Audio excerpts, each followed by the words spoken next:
So good afternoon everyone, कैसे हैं आप सभी लोग। मैं तो आप सभी का एक बार फिर से तहे दिल से स्वागत करता हूं आपके अपने परिवार बैंकिंग में रोजगार विद अंकित। प्यारे बच्चों, एक बार कमेंट करके बताएंगे आप सभी स्टूडेंट्स की क्या आप लोगों को ये वीडियो ठीक से ऑडिबल और विजिबल है? क्या आप सभी स्टूडेंट्स तक ये वीडियो ऑडिबल और विजिबल है? एक बार बता दीजिएगा।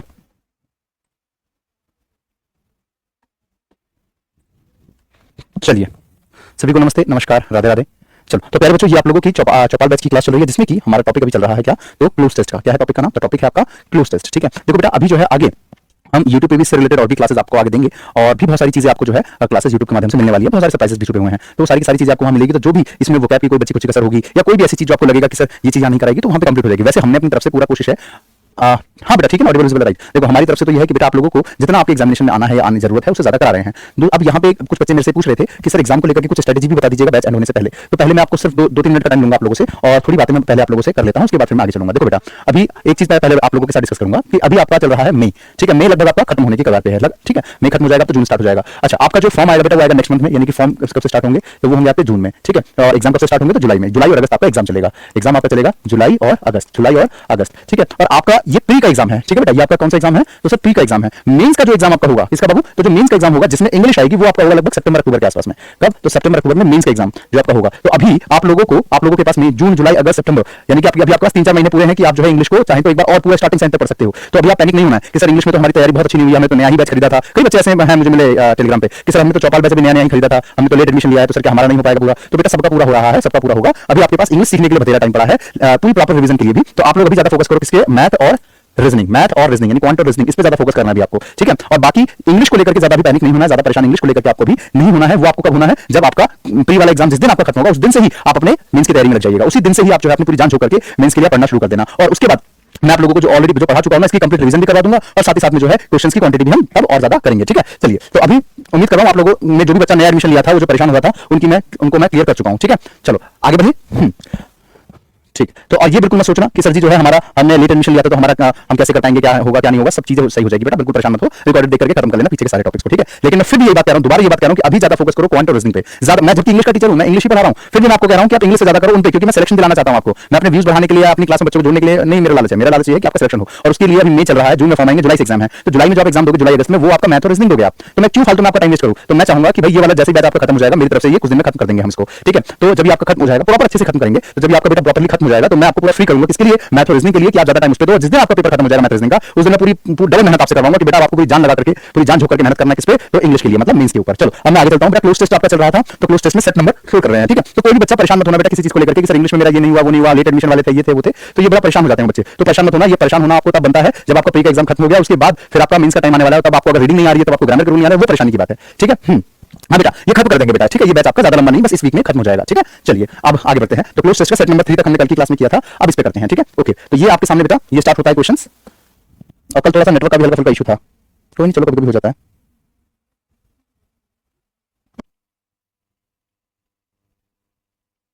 कर लो, एक बार कर लो। हाँ बिल्कुल निशु पंडित।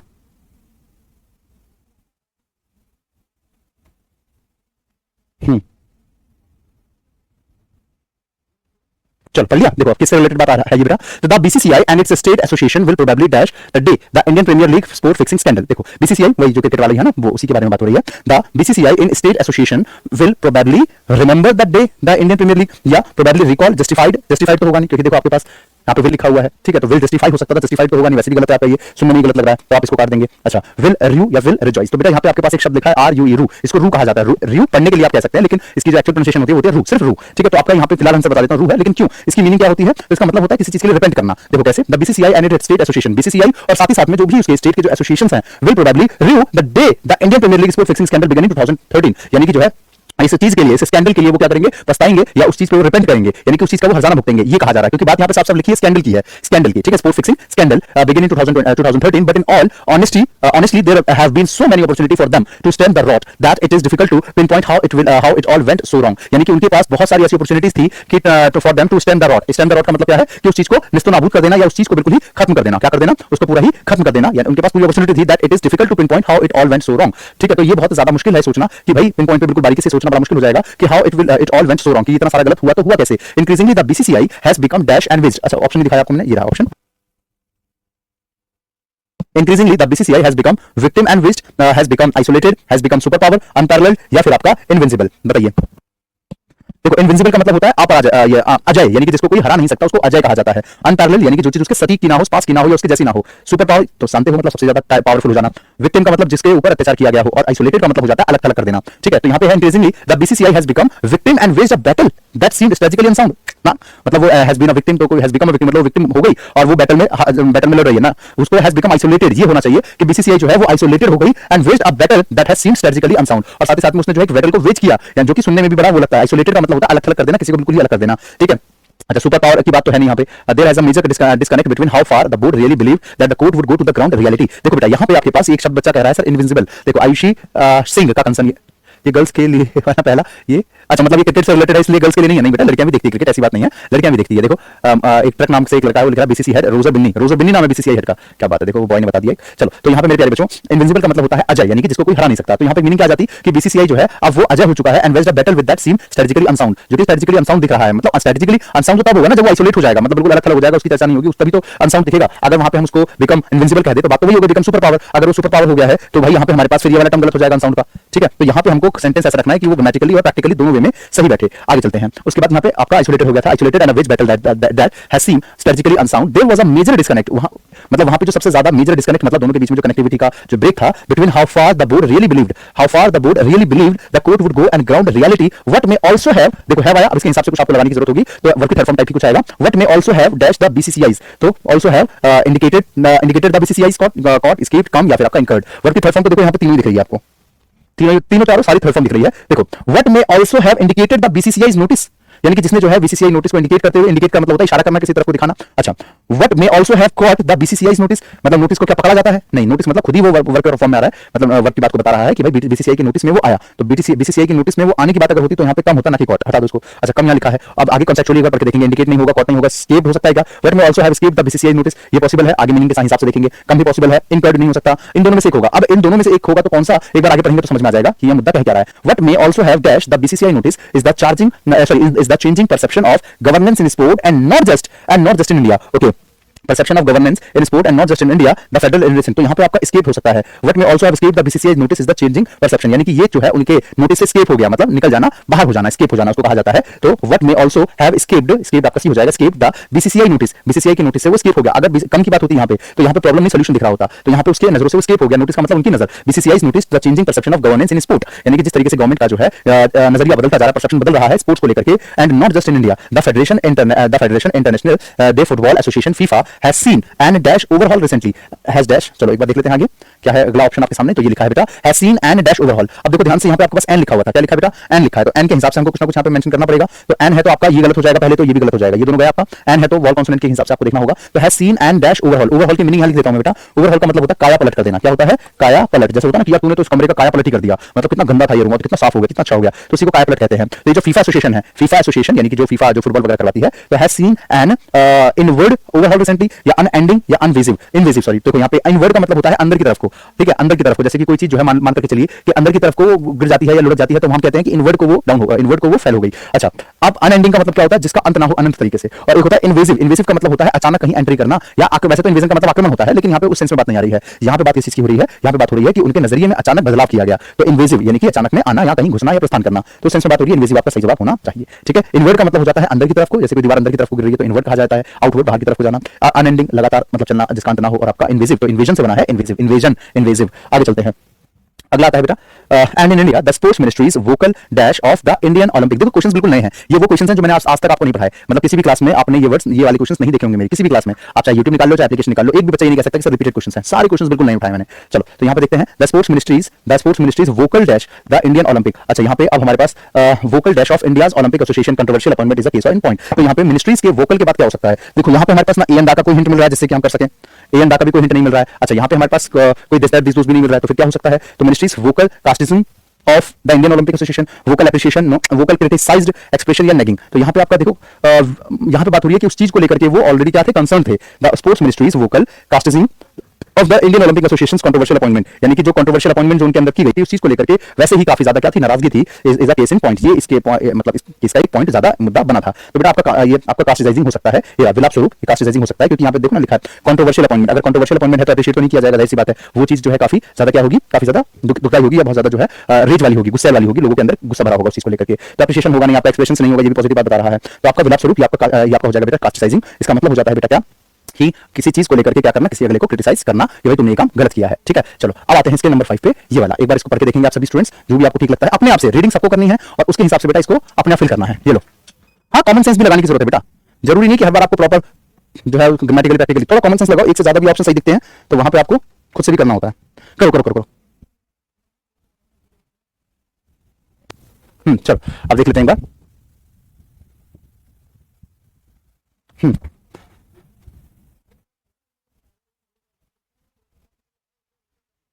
पढ़ लिया?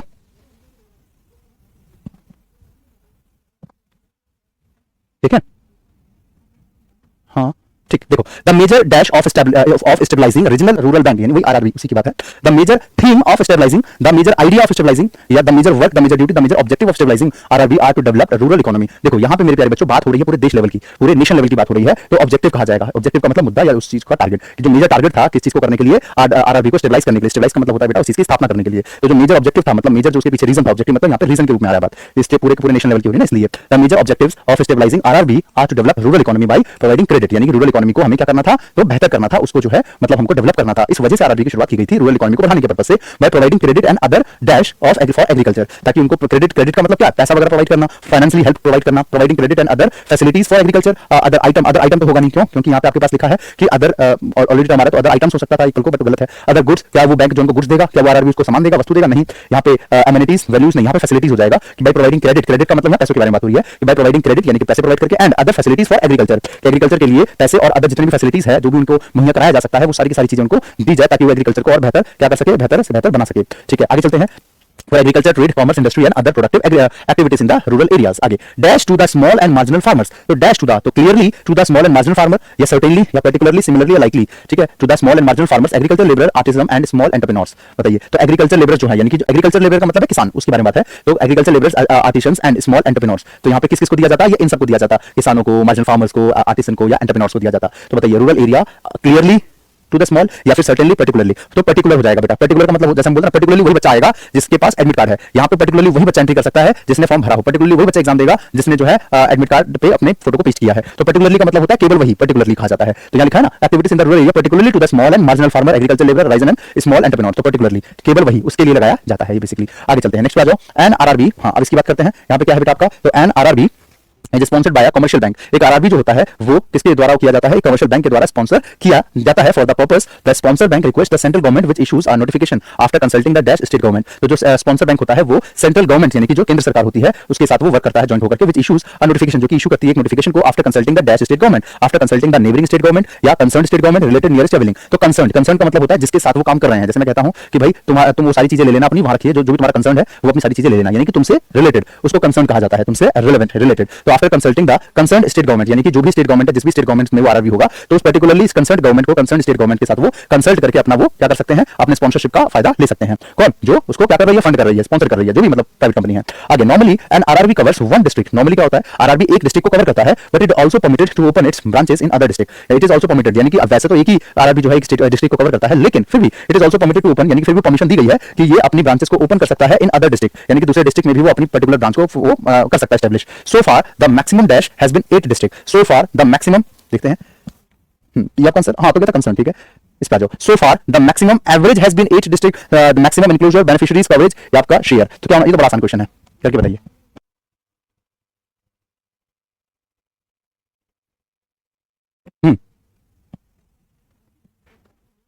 बताओ बताओ, देखो तो यहाँ पे क्या हो जाएगा आपका, so far the maximum coverage has been 8 district, यानी कि कितना डिस्ट्रिक्ट अभी तक जो है कवरेज किया गया है पर्टिकुलरली सिर्फ एक से एक ब्रांच से, तो 8 डिस्ट्रिक्ट को। तो यहाँ पे कवरेज की बात होनी चाहिए बेटा, इसकी कवरेज की, क्योंकि बोला गया ना पीछे कि वैसे तो एक डिस्ट्रिक्ट एक को अलॉट होता है कि भाई एक आरआरबी एक डिस्ट्रिक्ट को कवर करेगा, लेकिन परमिशन है कि वो चाहे तो अगर आबादी अगर वहां ज्यादा है, जनसंख्या ज्यादा है, तो वो चाहे तो दूसरे डिस्ट्रिक्ट में भी जो है और ब्रांचेस अपनी डाल सकता है जरूरत के हिसाब से, ठीक है। तो यहाँ पे अभी तक मैक्सिमम जो हुआ है वो 8 डिस्ट्रिक्ट तक कवर किया गया है, तो आपका कवरेज यहाँ पे सही आंसर हो जाना चाहिए, ठीक है। अच्छा आगे चलते हैं, अब आते हैं इसके अगले स्टेप पे। मैं फिर से आपको कह देता हूं बेटा, देखो थोड़ा सा स्ट्रेटजी प्लान करते हुए आपको पढ़ना चाहिए, ठीक है। मैं बस 2 मिनट लेकर के आपके साथ फिर से एक बार बात कर लेता हूं, 1 मिनट रुक जाओ। अब देखो, अब जो है ना, आपको ज्यादा ज्यादा से ज्यादा जरूरत है मोटिवेट रहने की और अपने प्री पे ध्यान देने की। देखो अभी आप लोगों का बेटा मई चल रहा है, ठीक है, मई लगभग खत्म है, मैं मानता हूं कि मई आपका एंड हो चुका है। अब आपका जून मान लो, ठीक है, जून आपका नोटिफिकेशन आएगा जून में, यानी कि आपकी फॉर्म आएंगी, फॉर्म जून में भरा जाएगा, जुलाई के एंड में और अगस्त के स्टार्टिंग में आपका एग्जाम होगा। मतलब जुलाई और अगस्त ये आपका एग्जाम डेट है, ठीक है, जुलाई और अगस्त ये आपका एग्जाम होगा। और इस एग्जाम में आपका रीजनिंग प्लस क्वांट ये ज्यादा आएगा, रीजनिंग और क्वांट ये ज्यादा पूछा जाएगा, हाँ कि ना? बिल्कुल। तो अब आपके पास जो टाइम है जून जुलाई अगस्त, यानी कि पूरा का पूरा जो जून है ना, इस जून के अंदर आप पूरी जान लगा दो, बाकी सब छोड़ छाड़ करके सब भूल जाओ, पूरी जान लगा दो कि सिर्फ रीजनिंग और क्वांट पढ़ना है। हाँ, बाकी को ऐसा नहीं कि बिल्कुल छोड़ दोगे, एडिटोरियल वगैरह लेते रहिएगा, जिससे कि आपका कंटिन्यूटी बना रहे इंग्लिश के साथ भी, भूल ना जाए कम से कम वो चीजें आप, ठीक है। तो पूरे जून में मतलब आपके 30-31 दिन जो भी है, पूरे जून और पूरा जुलाई, जुलाई का क्योंकि लास्ट में एग्जाम होगा, तो और इंग्लिश का आपका दूर दूर तक कोई काम ही नहीं है, मतलब पूरा जून और पूरा जुलाई आपको इंग्लिश तो बहुत कम पढ़नी है। मतलब आपको जो है क्या करना है कि आपका जो ये वाला एडिटोरियल का पार्ट है या जो प्रैक्टिस वगैरह चलती है, बस उतना उतना देख करके ज्यादा टाइम, मतलब 90% टाइम आपको इस पे देना है। अगस्त में जैसे ही आपका एग्जाम खत्म होगा, तो अगस्त के एग्जाम खत्म होते ही आपको स्विच करना है सीधा बाकी सब्जेक्ट्स के ऊपर। मतलब ये दोनों तो आप चल ही रहा है, बाकी सब्जेक्ट पे स्विच कर देना फिर आपको, ताकि आपको आगे दिक्कत ना हो किसी तरीके की। तो इसलिए मैं आपको कह रहा हूं कि इंग्लिश के लिए अभी टाइम बहुत है आपके पास। इंग्लिश का एग्जाम, आपका जो मेंस का एग्जाम होगा, आपका जो मेंस का एग्जाम होगा वो आपका होगा लगभग सितंबर के आसपास में, सितंबर अक्टूबर में आपका ये मेंस का एग्जाम होने जा रहा है। तो अभी आपके पास लगभग जो है 2 से 3 महीना पूरा का पूरा बचा हुआ है। तो 2 से 3 महीने में तो है बेटा, हम एक बार और पढ़ा देंगे पूरी इंग्लिश को, पूरी इंग्लिश एक बार स्टार्टिंग से एंड तक हो जाएगी अच्छे से आराम से। तो आपको इसलिए मैं कह रहा हूं, अभी कुछ भी चीज ऐसी कि आपको अगर ये लगता हो कि सर इसमें वोकैब जो है ये वाली और करा दो, देखो ये चीज तो खत्म होती नहीं है, कितना भी पढ़ लो कम ही रहता है कि सर जो है रीडिंग कॉम्प्रिहेंशन और करा दो या फिर कॉम्प्रिहेंशन और करा दो या पैराजंबल और करा दो, तो ये कभी खत्म नहीं होता। तो जितना पढ़ लो उतना कम है। बस आपको 2-3 महीना एडिटोरियल रेगुलर लेते रहना चाहिए, जिससे कि आपका एक कंटिन्यूटी बना रहे। और जैसे प्री खत्म हो मेंस वाले के लिए, फिर आप पूरी जान लगा के पढ़ना शुरू कर दो। मतलब मैं आपको नेगेटिव नहीं कर रहा हूं, मैं बस आपको सच्चाई से अवगत करा रहा हूं कि ये 2 महीने के लिए सिर्फ आपको इन दोनों पे ध्यान देना चाहिए, अगर आप प्रॉपर्ली आरआरबी टारगेट कर रहे हैं और आरआरबी में सिलेक्शन चाहते हैं तो। क्योंकि अभी पूरा जून और जुलाई अगर आपने इन पे ध्यान दे दिया ना, तो जो 1 जनवरी का जो डेट आएगा, हर साल 1 जनवरी को रिजल्ट आता है फाइनल, तो जो 1 जनवरी का डेट आएगा उस 1 जनवरी में देखना आपका फाइनल सिलेक्शन, फाइनल रिजल्ट आपका आ चुका होगा। इसलिए अभी बिल्कुल भी आपको जो है बाकी चीजों से पे ध्यान नहीं लगाना है, बाकी चीजों की तरफ आपको अभी मूव नहीं करना है, ठीक है। स्मार्ट अप्रोच लगानी है, ना कि आप हार्ड वर्क करेंगे, ठीक है, हार्ड वर्क नहीं स्मार्ट वर्क करेंगे। मुझे पता है आपको मुझे कितना कंटेंट देना है कि आप दूसरी जगह डिस्ट्रैक्ट ना हो, उस हिसाब से मैं आपको पढ़ा रहा हूं, ठीक है, उस हिसाब से मैं आपको जो है चीजें लेकर के चल रहा हूं। लेकिन अगर मैं चाहूं तो यहाँ पे आगे बहुत सारी चीजें हैं जिसको लेकर के मैं आगे आपको पूरा महीना भी खींच सकता हूं, तो वो चीजें जो है हाँ बिल्कुल बेटा, इसके बाद वो चीजें आएंगी आगे, बिल्कुल ट्रक, ठीक है। प्रैक्टिस सेट में भी ऐसे बहुत सारी चीजें बेटा, जो चीजें मैं आपको यहाँ कंटेंट दे रहा हूँ ना, आगे मैं जब इसका प्रैक्टिस सेट कराऊंगा, प्रैक्टिस वगैरह जब हम मान लो यूट्यूब पे लाते हैं, चाहे ऐप पे लाते हैं या चाहे कहीं भी, तो इसको हम और ज्यादा करेंगे। मेन मुद्दा क्या था कि सर हमारा जो है ग्रामर वाला पार्ट ये डिटेल में बहुत ही कम जगह हो पाता है, पूरी डीप में बहुत कम हो पाता है, क्योंकि यूट्यूब पे तो इतना डिटेल में पढ़ा नहीं पाता, यहीं पे पढ़ा पाया हूं मैं। और वहां पे जो चीज कम होती है वो यहाँ मैंने बहुत ज्यादा करा दिया, जहां यहाँ पे बहुत कम वहां पे डिटेलिंग में होगा, वो भी कब, जब आपका ये प्री का अच्छे से आप कवर कर लोगे तब, ठीक है। कभी कोई डाउट हो या कभी कोई सजेशन चाहिए हो, आपको गाइडेंस चाहिए हो, तो मेरे से बात कर लेना, ठीक है, मेरे से बात कर लेना। लेकिन मुझे प्रॉमिस जरूर करना कि मैथ और रीजनिंग में पूरी जान लगा के पढ़ाई करोगे, एक दिन में कम से कम 10 घंटे पढ़ना है, ठीक है। अगर मैं मैथ रीजनिंग पढ़ा रहा होता ना, तो मैं जबरदस्ती आप लोगों को रात को जगह जगह के पढ़ाता कि रात को 3 बजे, मैं रात को जो है 8 से शुरू करें, रात के 3-3 बजे तक पढ़ाता, ये 2 महीने पूरी जान लगा के। पर चलो कोई नहीं, आपके आरआरबी में जो है इंग्लिश का ज्यादा रूल है नहीं, और जितना है तो उस हिसाब से मैं पढ़ा ही रहा हूं आपको। चलो स्टार्ट करो। हाँ बिल्कुल अशोक जहांगीर।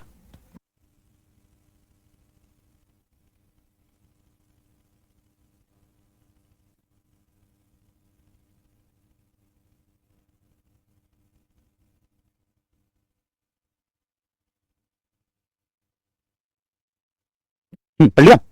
चलो देखते हैं। Digital India can be the prime dash behind making a reality. Digital India can be the prime factor, prime might, prime force, prime impact, prime hindrance behind making a reality of the government promise to the minimum government maximum governance. अच्छा, इसके बीच में जो digital India है वो क्या काम करेगा? Prime factor होगा या प्राइम क्या होगा? सोचो।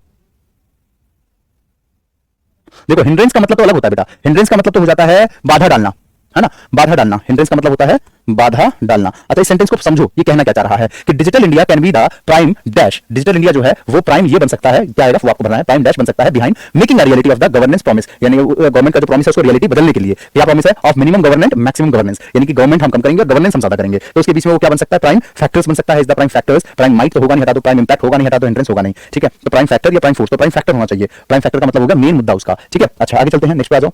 तो यहाँ पे फैक्टर होना चाहिए, गलत मार्क है, it should be the factors. आगे चलते हैं, नेक्स्ट पे आ जाओ बेटा। हाँ अगला ये आपके सामने आता है, prime factor of the governance promise minimum government and maximum governance. Such a transformation requires, यानी किस तरीके का जो ट्रांसफॉर्मेशंस हैं वो रिक्वायर करता है, मतलब उसको जरूरत होती है टेक्नोलॉजी, किसकी? टेक्नोलॉजी की, to be firmly dash into government, to be firmly stuck into the government, या firmly planted into the government, या रूटेड, या इंसर्टेड, या एम्बेडेड।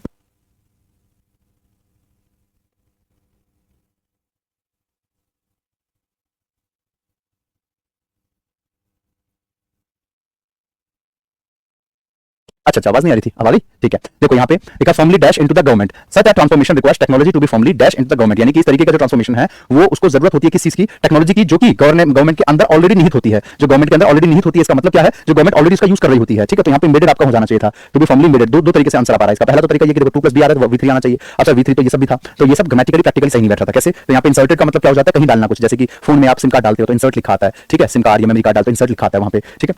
रूटेड का मतलब हो जाता है कि कहीं की तरफ जाना, तो formally rooted into the government नहीं। प्लांटेड का मतलब होता है कि किसी चीज को कहीं पे बोना, उगाना, प्लांट करना या कहीं पे जमाना। और यहाँ पे स्टक का मतलब हो जाता है रुक जाना। तो यहाँ पे आपका एम्बेडेड हो जाएगा कि भाई गवर्नमेंट के अंदर टेक्नोलॉजी की चीजें अंतर्निहित होनी चाहिए, पहले से ही वो इतना सक्षम होना चाहिए। Into the government something that the digital India project list as one of its foremost objective. देखो something that the digital India project list, यानी कि जो डिजिटल इंडिया का जो प्रोजेक्ट लिस्ट है as one of its foremost objective, ये इसका foremost objective में से एक है। फॉरमोस्ट ऑब्जेक्टिव में से क्या है बेटा, एक है, जो इन्होंने शुरू से ही अपना एक अपना दृढ़ निश्चय करके रखा था, उनमें से एक है। एम्बेडिंग देखो लिखा भी आया दोबारा से शब्द यहाँ पे, embedding technologies government into government dash will do 3 things। तो देखो embedding technology, अगर गवर्नमेंट टेक्नोलॉजी को एम्बेड करती है, अपने अंदर निहित करती है, मतलब कंप्लीट हर चीज को टेक्नोलॉजिकली जोड़ देती है, तो embedding technology into government offices will do 3 things। Government hierarchies, government processes, government detail या ऑर्गेनाइजेशन। देखो अगर वो टेक्नोलॉजी को गवर्नमेंट ऑर्गेनाइजेशन में एस्टैब्लिश करती है या गवर्नमेंट डिटेल में, नहीं गवर्नमेंट हायरार्की में नहीं। हायरार्की का मतलब जानते हैं क्या होता है, हायरार्की का मतलब होता है बेटा कि जैसे पद की जो वो होती है ना कंटिन्यूअसली, जो जितने पोस्ट होते हैं, तो पोस्ट की जो एक पूरी सीढ़ी होती है, पूरी चेन होती है कि सबसे नीचे ये होगा ऑफिसर, उसके ऊपर ये ऑफिसर, उसके ऊपर ये ऑफिसर, उसे हायरार्की कहते हैं, ठीक है। हायरार्की जैसे कि अगर हम पुलिस की बात करें तो सबसे नीचे कांस्टेबल, फिर हेड कांस्टेबल, फिर एसआई, फिर इंस्पेक्टर, इस तरीके से चलता है ना,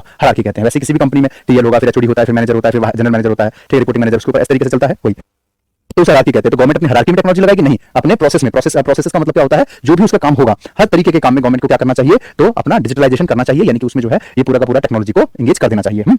आगे चलते हैं, विल डू 3 थिंग्स। तो इससे 3 चीजें होगी। पहला 3 things, transform the government and make it more transparent and efficient, यानी कि ट्रांसफर हो जाएगी गवर्नमेंट और हर चीज एफिशिएंट हो जाएगी, ट्रांसपेरेंट होकर के अच्छे तरीके से, जो पद क्रम अनुसार, बिल्कुल सही कहा आपने, पद क्रम अनुसार, बिल्कुल सही। तो पहली चीज तो ये होगी कि गवर्नमेंट जो है वो हर तरीके से ट्रांसपेरेंट हो जाएगी और जो है और बेहतर तरीके से, एफिशिएंट तरीके से काम करेगी। दूसरा, transforms the leaves of citizen, यानी कि जितने सिटीजन हैं उनके लिव्स में भी ट्रांसफॉर्म करेगी, मतलब उनके रहन सहन के ढंग में भी बदलाव आएगा। Specially those at the bottom of dash pyramid, specially उनके लिए जो पिरामिड के बिल्कुल कहां है, बॉटम में है। पिरामिड के कहां है, बिल्कुल बॉटम में। पिरामिड का मतलब क्या है, पूरी हायरार्की, पूरी चेन, यानी कि जो सबसे गरीब तबके का जो इंसान है वो सबसे जो बॉटम में है। तो specially those at the bottom of hypothetical pyramid and make our economy more efficient, या प्रोवर्बियल, या आपका मिथाइकल, या फिर क्लासिफाइड, या इनफेमस। तो यहाँ पे आपके पास बेटा आ जाएगा प्रोवर्बियल। प्रोवर्बियल का मतलब है कि रियल में पिरामिड नहीं है, वो सिर्फ कह करके उसको कनेक्ट करने के लिए बोला गया है, ठीक है, पिरामिड। अच्छा अच्छा, ठीक है ठीक है, बढ़िया। आगे चलते हैं, तो यहाँ पे प्रोवर्बियल आपका सही हो जाएगा, proverbial pyramid for making economy. Proverbial का मतलब क्या हो जाता है कि जो रियल की नहीं है, सिर्फ उसको प्रोवर्ब किया गया है, उस तरीके से उसको इंगित किया गया है कि भाई ये जो पिरामिड है, ये प्रॉपर जो, यानी कि पूरा का पूरा सिस्टम का जो पिरामिड है, जब सबसे नीचे तबके से जो स्टार्ट होती है क्लास, सबसे नीचे तबके का मतलब कौन, जो बिल्कुल गरीब लोग हैं, पुअर पीपल है, फिर धीरे धीरे करके वो अमीर, हाई, एलीट क्लास, ऐसे करके वो बढ़ता है। तो सबसे नीचे तबके का जो लोग है उसको भी इससे फायदा मिलेगा ही मिलेगा, ठीक है। अच्छा, बाकी हाइपोथेटिकल का मतलब हो जाता है झूठ मूठ की बातें, झूठ मूठ का जो कंसर्न होता है। मिथोलॉजी आपने शब्द सुना होगा, मिथोलॉजी यानी कि भगवान वगैरह से रिलेटेड, पुराण वगैरह, उसकी बात होती है। आगे चलते हैं बेटा, नेक्स्ट पे जाओ। तो यहाँ पे आता है economy more efficient and competitive. 2040 McKinsey Global Institute report predict that the large scale dash of technology, large scale adoption of technology, large scale enhancement, large scale monitoring, large scale क्या, तो large scale anticipation या production। तो क्या होगा, technology through digital India position India with the biggest opportunity yet to accelerate economic growth। तो क्या होगा, large scale adoption, large scale enhancement होगा, क्या enhance करना यानी कि बेहतर करना, नहीं ये तो नहीं बनेगा। large scale monitoring, monitor का मतलब होता है कि किसी चीज की देखरेख करना, जानकारी रखना कि सब कुछ सही हो रहा है कि नहीं, बताओ ये भी नहीं होगा। large scale anticipation या production नहीं। adoption होगा, adaptation का मतलब क्या होता है, adopt करना, यानी कि उसका यूज करना शुरू कर दिया। अडॉप्ट करना यानी कि हमने टेक्नोलॉजी को अडॉप्ट कर लिया है, इसका मतलब ये हो गया कि उस टेक्नोलॉजी से वो काम कर रहे हैं। तो आपका अडॉप्टेशन वर्ड बिल्कुल ठीक बैठ रहा है। आगे चलते हैं, नेक्स्ट पे आ जाओ, इसकी बात कर लेते हैं एक बार। The layer of ozone helps dash the harmful ultraviolet rays. चलो एक बार इसको रीड कर लो आप लोग सारे बच्चे।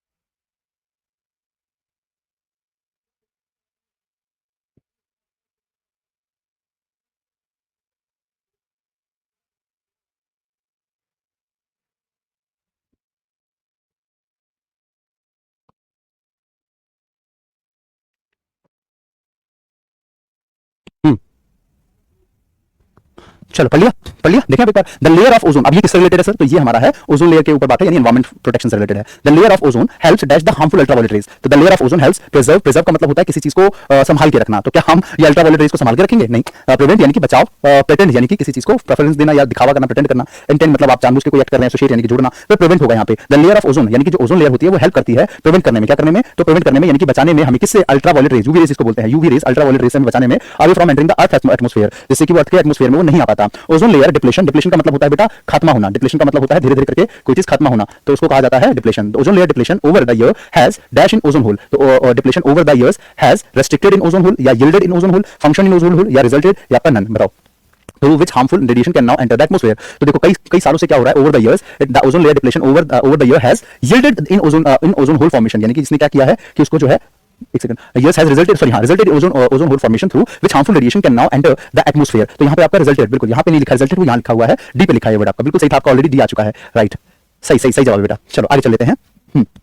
तो ये आपका आंसर क्या हो जाना चाहिए था, तो डी ऑप्शन पे लिखा है वो आपका। ओजोन लेयर डिप्लेशन, डिप्लेशन का मतलब होता है कोई चीज खत्म होना लगातार वो चीज धीरे धीरे करके कटाव होते होते एंड हो जाना। तो ozone layer depletion over the years has resulted, यानी कि लगातार इतने टाइम से ओजोन लेयर जो खत्म हुआ है, ओजोन लेयर जो लगातार खत्म होता चला जा रहा है। यील्ड का मतलब होता है बेटा पैदावार होना, यील्ड की मीनिंग होती है पैदावार होना, जैसे जमीन पे आपने कुछ बोया, किसान खेती कर रहा है तो उससे कुछ उगना, उसको यील्ड कहते हैं। तो यहाँ पे तो उसका सेंस ही नहीं आ रहा है। तो ओजोन लेयर डिप्लेशन लगातार जो ओजोन लेयर खत्म होता जा रहा है ओवर द इयर्स इतने लंबे समय से, तो has the ozone layer has resulted in ozone holes formation, जिससे क्या रिजल्ट आया कि ओजोन होल फॉर्मेट हुआ, यानी ओजोन होल बनना शुरू हो गया, और इसकी वजह से अब ओजोन में छेद हो गया, इसकी वजह से harmful radiation can now enter the atmosphere, जिसकी वजह से हार्मफुल रेडिएशन जो है वो सीधा एटमॉस्फेयर में एंटर कर रहे हैं। और आपकी जानकारी के लिए बता दूं, ऑस्ट्रेलिया में सबसे ज्यादा स्किन कैंसर पाए जाते हैं, स्किन इंफेक्शन जो है ऑस्ट्रेलिया में, क्योंकि वहां का ओजोन लेयर काफी हद तक खत्म हो गया है। इसकी वजह से ऑस्ट्रेलिया में डायरेक्ट यूवी रेज आती है, और वहां के जो लोग हैं ना गर्मियों में जब बाहर निकलते हैं तो स्किन पे वो लगा के निकलते हैं, वरना उनकी स्किन जल जाती है। ऑस्ट्रेलिया की बात बता रहा हूं, आगे चलते हैं। Ozone layer depletion has many dash effect, तो मैनी एस्टिमेटेड इफेक्ट या मैनी यूटिलिटी इफेक्ट या मैनी नेगेटिव इफेक्ट, फंक्शनल या इंश्योरिंग। ऑब्वियसली देखो नेगेटिव इफेक्ट ही होगा, क्योंकि ओजोन लेयर जिस तरीके से नुकसान हो रहा है और वहां से जो यूवी रेज आ रही है हम तक, तो ozone layer depletion has many negative effects including cancer risk, including skin cancer जो होता है वो इसी से होता है, ओजोन लेयर के डिप्लेशन से जो यूवी रेज आ रही है ना उसकी वजह से। These wavelength can harm plant and animal, जिस तरीके से इसकी जो वेवलेंथ है, वेवलेंथ जो शब्द है ना, वेवलेंथ जो उसकी जो किरणें आ रही है वो क्या करती है, can harm plant and animal, ये प्लांट को भी नुकसान पहुंचाती है, एनिमल को तो करती है, and also cause skin cancer, और साथ में स्किन कैंसर भी बनाती है। सनबर्न का मतलब होता है सूरज से जो तप जाता है ना हमारा बदन वो, and cataract in human, cataract का मतलब होता है आंखों में भी दिक्कत आनी शुरू हो जाती है। The problem is very dash, the problem is very the problem is very dash, is a dash indeed and has rightly generated, is very grateful indeed, या the problem is very grave indeed, या gracious indeed, या आपका dreaded indeed। तो जाहिर सी बात है बेटा आपको यहाँ पे आ जाएगा बहुत ज्यादा परसेंट बुरा होना, उसको कहा जाता है बेटा क्या आपका, तो grieve. The problem is very grieve indeed has the rightly generated global concern, यानी कि ये सब ग्लोबल कंसर्न बनकर के उभर रहा है, पूरी दुनिया में जो है इस चीज के ऊपर बातचीत होनी शुरू हो गई है। ठीक है, तो यहाँ पे आपके पास जो है आंसर आपका हो जाएगा बी, और इसके बाद ये वाला एक ऑप्शन है, ये वाला क्वेश्चन है, इसका आंसर आप लोग खुद से देंगे नीचे अपने आप से कमेंट करके, इसका सही जवाब आपको क्या लगता है। देखो अभी जो है मैं आपको फिर से ये बात बता दूं कि अभी आप लोगों का ज्यादा फोकस, अब आपकी क्लास के बाद ज्यादा फोकस आपको किस पे रखना चाहिए, तो ज्यादा फोकस सिर्फ और सिर्फ अपने मैथ और क्वांट, किस पे, क्वांट और रीजनिंग पे, सॉरी मैथ और क्वांट की बात हो गई, क्वांट और रीजनिंग पर ज्यादा फोकस रखना है। एक दो दिन के अंदर ये क्लास हम एंड करेंगे, मतलब इसके बाद आपका जो वर्ड शॉपिंग वगैरह करा के उसको एंड करेंगे, एंड देन उसके बाद आपको मैं ज्यादा फोकस बार बार यही कहूंगा कि मॉर्निंग में एडिटोरियल में रहना, प्रैक्टिस अगर हम कोई लेकर आ रहे हैं उसमें रहना, और ज्यादा टाइम देना अपने मैथ और रीजनिंग पे, रात भर उसी को पढ़ना। ठीक है, चलिए तो अभी इसका आंसर अपने आप से करना नीचे कमेंट करके अभी सेशन को एंड कर दूंगा मैं। ठीक है, और बाकी उम्मीद है कि सीरीज से आपने बहुत कुछ सीखा है। आज ये सेशन खत्म नहीं हुआ, मतलब आपका ये बैच अभी खत्म नहीं हुआ है, अभी कुछ क्लास और लगेगी, फिर आपका इस मंथ में खत्म हो जाएगा। ठीक है, चलिए तो अभी सेशन को यहाँ पे एंड करते हैं, मिलते हैं फिर आपसे बेटा नेक्स्ट क्लास में, तब तक के लिए सभी को bye, take care, keep learning, keep growing, जय हिंद जय भारत। और सुबह 8 बजे द हिंदू एडिटोरियल एनालिसिस में जरूर जुड़ा कीजिए, और पूरा जून और पूरा जुलाई एडिटोरियल की क्लास जरूर पढ़ना, ताकि आपके अगस्त में जो एग्जाम, क्योंकि सिर्फ आरआरबी ही नहीं है ना और भी एग्जाम्स हैं, तो जो आगे एग्जामिनेशन आपके आएंगे वहां दिक्कत ना आए किसी तरीके की। ठीक है, मिलते हैं फिर नेक्स्ट क्लास में, bye, take care, love you all, जय हिंद।